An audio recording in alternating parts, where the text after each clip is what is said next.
اللہ الرحمن الرحیم اللہم صلی علی سیدنا و مولانا محمد النبی الامی وآلہ وصحبہ بارک وسلم صلاۃ و سلاما علیک یا رسول اللہ صلی اللہ علیہ وسلم۔ میں سدا بہار اسلام سے مخاطب ہوں۔ سدا بہار دین کی بات سنیے، سنائیے، دیکھیے، دکھائیے، لائک سبسکرائب کیجیے، شیئر کیجیے اور گھنٹی بجائیے۔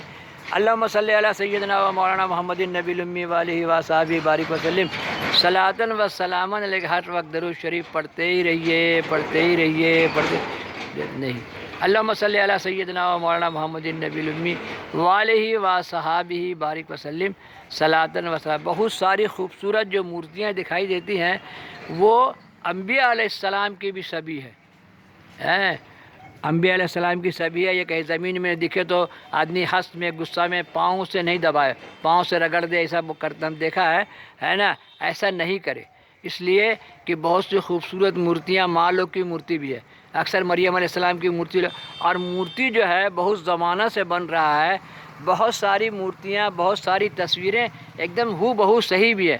کہا ہے کہ آپ نے دیکھا ہوگا کہ روم کا کہانی جس کو بھی معلوم ہے، روم کا جس نے بھی اور ٹریولنگز دیکھا ہوگا تو دیکھا ہوگا کہ بھیڑیا کا دو بچہ دودھ پی رہا ہے، دو بچہ بھیڑیا کا دودھ پی رہا ہے۔ اس پہ بہت عجیب کہانی چھپا ہوا ہے۔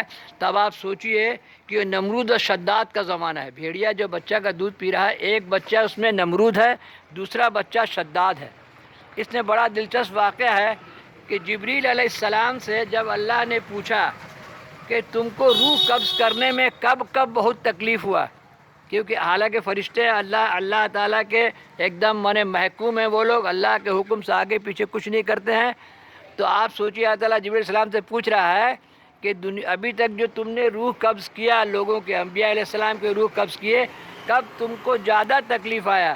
تو انہوں نے کہا کہ جب شداد اپنی جنت دیکھنے جا رہا تھا۔ شداد کا عمر تھا 1000 سال۔ شداد آج کل کا معاملہ نہیں ہے، شداد کا عمر تھا 1000 سال، اور اس کا آپ کا نمرود کو شداد کا 700 سال ہے، نمرود کا 1000 سال، ایسی ہے قصص الانبیاء میں لکھا ہوا ہے، کیونکہ دونوں بھائی ہے۔ تو جبریل علیہ السلام بولے کہ جب شداد اپنی جنت دیکھنے جا رہا تھا اور تیرا حکم ہوا کہ اب اس کا روح قبض کر لے، تو سوچیے اللہ نے اس کو اتنا پاور دیا شداد کو۔ بہت سا کہانی میں جبریل علیہ السلام اس کو اٹھا کے لے گئے اور ایک باغیچہ بنا کے پوسا۔ بہت سا کہانی میں ہے کہ ایک مہتر اٹھا کے لے گیا، اس نے پوسا، اور اس کی آنکھ میں یہ اثر اللہ نے پیدا کیا۔ اس میں ایک سرما لگانے کا واقعہ ہے، پارٹ بائی پارٹ ہے، بتا دیں گے۔ تو اس سرما کے لگانے سے اس کو زمین کا دفینہ دکھائی دینے لگا، جہاں خزانہ دکھ جاتا اور وہ خزانہ نکال کے لے آتا۔ اور کسی واقعہ میں بہت طرح سے ہے۔ مطلب یہ ہے کہ شداد بہت بڑا آدمی ہوا اور بہت دولت اس کو حاصل ہوا، اللہ نے اس کو بہت دفینے دکھائے اور اس نے جنت بنایا دنیا میں۔ اور جب اپنی جنت دیکھنے جانے لگا تو جب حکم ہوا کہ جاؤ اس کی روح قبض کر لو، اس کا ایک پاؤں گھوڑے کے اوپر، دوسرا پاؤں ہے نا جمیل بھائی گھوڑے سے نیچے تھا، کہ اس کا روح قبض کر لیا۔ تو اس نے کہا، جبریل علیہ السلام نے کہا کہ یا اللہ اس وقت مجھے بہت تکلیف ہوئی، اور اللہ نے پوچھا دوسری بار، تو پہلی بار کا واقعہ، دوسرا بار کا واقعہ ہے، پہلی بار ہے کہ جب ایک لاش، ایک سمندری جہاز تباہ ہو گیا اور سمندر کے تختے پر ایک لاش بہا جا رہا تھا، ایک عورت کی لاش جا رہی تھی، اور اسی بے ہوشی میں اس کو دو بچوں کا، جو بچے پیدا ہوئے اس تختے پر، اور دونوں بچہ کو لے کے اس نے دودھ میں لگا لیا، بچہ لوگ دودھ پینے لگا، اور دونوں ہاتھ سے دونوں بچہ کو دبائی ہوئی تھی، دونوں بچہ کو دبائی ہوئی تھی، اور سمندر کا تختہ بہہ رہا تھا، اور تو نے کہا کہ اس عورت کا روح قبض کر لے۔ یا اللہ اس وقت مجھے بڑا تکلیف ہوا کہ اس سمندری ٹوٹے ہوئے جہاز کے تختے پر بہتا ہوا یہ دو بچہ جو ہے، ان کا روح قبض کرنے کے لیے اللہ تعالیٰ فرما رہا ہے، اور میں نے اس عورت کا روح قبض کر لیا۔ اب آپ سوچئے، تو اللہ نے کہا جانتے وہ کون تھے؟ وہی ہے شداد اور نمرود۔ نمرود کو روم کی زبان میں نیرو بھی کہا جاتا ہے۔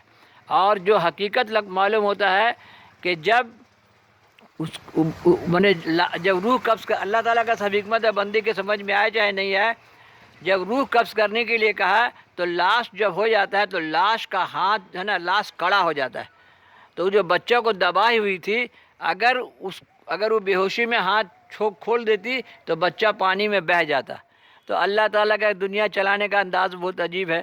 تو اللہ نے نمرود اور شداد، اس کی ماں جو اپنے بچوں کو بازو میں دبائی ہوئی تھی، تو اللہ نے روح قبض کرنے کے لیے کہا. اس میں حکمت یہی تھا کہ وہ لاش کڑی ہو جائے گی اور دونوں بچہ جو ہے وہ بازو میں دبا رہ جائے گا. اور جب وہ لاش بہہ کے کنارے آئی تو ایک بھیڑیا اس کو ٹان کے لے گیا، اور وہ بھیڑیا جو ہے وہ ماں کو کھاتا تھا، اور وہ جو اس کا تھن لٹکا، دونوں بچہ بھیڑیا کا دودھ پیتا تھا. تو روم کا بادشاہ جو ہے ادھر سے گزرا تو اس نے دیکھا یہ کیا شاندار بچے ہیں کہ یہ بھیڑیا لاش کو کھا رہا ہے اور یہ بھیڑیا کا دودھ پی رہے ہیں.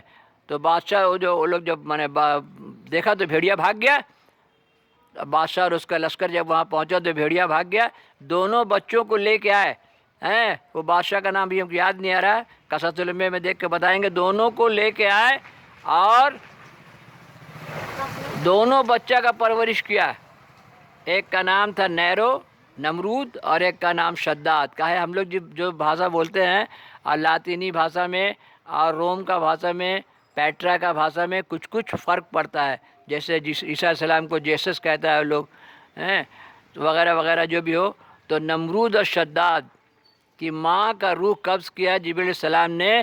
اس وقت ان کو بہت تکلیف ہوا تو کہا کہ جانتے وہ دونوں لڑکے کون تھے؟ اس میں ایک شداد اور ایک نمرود ہے.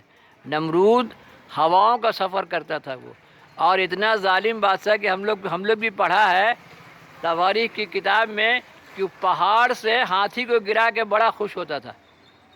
تو کہانی ایسے ہی ہے نمرود اور شداد کی کہ بادشاہ جو لے گیا تو آج بھی روم کے چوراہے پر بھیڑیا بنا ہوا ہے اور اس بھیڑیا کا دونوں بچہ دودھ پی رہا ہے. اگر ٹریولنگ سلوم دیکھیے تو اس میں دکھائے گا وہ لوگ دونوں بچہ کو بادشاہ لے کے گیا. اور وعلیکم السلام. تو آپ سمجھیے کہ جبریل علیہ السلام کو جب تکلیف ہوا اس عورت کا روح قبض کرنے میں، اس میں حکمت یہی تھا کہ جب یہ لاش ہو جائے گی تو دونوں بچہ کو جکڑ کے پکڑ لے گی. اس کا لاسٹ ہاتھ سخت ہو جائے گا، نہیں تو بچہ پانی میں بہہ جائے گا. تو آپ سوچئے کہ کیا کہانی ہے اس دنیا کی. جبریل علیہ السلام کو یا اللہ توبہ سبحان اللہ سبحان بحمدہ سبحان اللہ، اسرائیل علیہ السلام روح قبض کرنے کا کام اسرائیل علیہ السلام کا. جبریل علیہ السلام ہم بولے جا رہے ہیں، بڑھاپا میرا بھی 75 سال ہو گیا ہے. اللہم صلی علی سیدنا و مولانا محمد النبی الامی وآلہ وصحبہ بارک وسلم صلاۃ و سلاما علیک یا رسول اللہ. تو اسرائیل علیہ السلام کا کام ہے روح قبض کرنے کا. جبریل علیہ السلام انبیاء علیہ السلام کے پاس آتے ہیں اور ان کو وہی پہنچاتے ہیں. تو اسرائیل علیہ السلام سے اللہ نے پوچھا کہ تم کو کب تکلیف ہوا روح قبض کرنے میں؟ تو وہی بتایا کہ پہلی مرتبہ جب سمندر کے تختے پر وہ عورت بہہ رہی تھی اور دونوں بچہ دودھ پی رہا تھا، تو نے کہا ان کے روح قبض کر لے. اور دوسری مرتبہ جب شداد اپنی جنت دیکھ لیا تو نے کہا شداد کی روح قبض کر لے. تب آپ سوچئے کہ دنیا کے ایسی ہستی لوگ ہیں جن کا روح قبض کرنے میں اسرائیل علیہ السلام کو بھی تکلیف ہوا. تو وہ دونوں بچہ جو ہے وہ نمرود اور شداد آج بھی روم کے چوراہے پر وہ دونوں کی تصویر اور وہ بھیڑیا کا دودھ پی رہا ہے. اللہم صلی علی سیدنا و مولانا محمد النبی الامی وآلہ وصحبہ بارک وسلم صلاۃ و سلام. آپ صلی اللہ علیہ وسلم سے موسیٰ علیہ السلام کا زمانہ 25,000 سال ہے، اور وہاں سے آپ کا سمجھ لیے 25,000 سال ہے. نمرود و شداد کا زمانہ ایسی 25,000 سال کا زمانہ ہے. تب آپ سوچئے 25,000 سال سے تصویریں بنائی جا رہی ہیں، تصویریں رکھی جا رہی ہیں. تو جہاں بھی عیسیٰ علیہ السلام مریم علیہ السلام کی تصویریں ہیں وہ وہی ہو تصویریں ہیں. آپ صلی اللہ علیہ وسلم نے جب کعبہ کی مورتیاں توڑ دیں اور اس میں جو انبیاء علیہ السلام کی سبھی کی مورتی تھی اس کو زعفران لا کے دفن کر دیا. اسی لیے یہ جو بہت ساری مورتیاں بناتے ہیں اس میں انبیاء علیہ السلام کی بھی سبھی ہے. تو داؤد علیہ السلام کے بارے میں کہا جاتا ہے ان کی بہت بڑی کہانی ہے. اللہم صلی علی سیدنا و مولانا محمد النبی الامی وآلہ وصحبہ صلاۃ و سلاما علیک یا رسول اللہ. باقی بعد میں بتائیں گے، داؤد السلام کا نیکسٹ پارٹ بتائیں گے. تو داؤد علیہ السلام لوہا کو ہاتھ میں لیتے تو نرم ہو جاتا اور ذر بختر بناتے تھے. اسی لیے نعوذ باللہ یہ لوگ جو پوجا کرتا ہے وشوکرما کا، وہ داؤد علیہ السلام کا حصہ بھی ہے. اسی لیے ہم لوگ کو کسی کو برا نہیں بولنا ہے. کہا گیا ہے کسی کے مذہبی پیشواؤں کو برا مت بول، کیونکہ پھر وہ ہم لوگ اللہ تعالیٰ کو برا بولنے لگے گا. اسی لیے ہم لوگ کو کسی کے مذہبی پیشواؤں کو برا نہیں بولنا چاہیے. سمجھے اللہ تعالیٰ، سمجھے اس کا حکمت، سمجھے اس کا کام. آپس میں ایک دم فساد سے دور رہے. اللہم صلی علی سیدنا و مولانا محمد النبی الامی وآلہ و صحبہ بارک وسلم صلاۃ و سلاما علیک یا رسول اللہ صلی اللہ علیہ وسلم.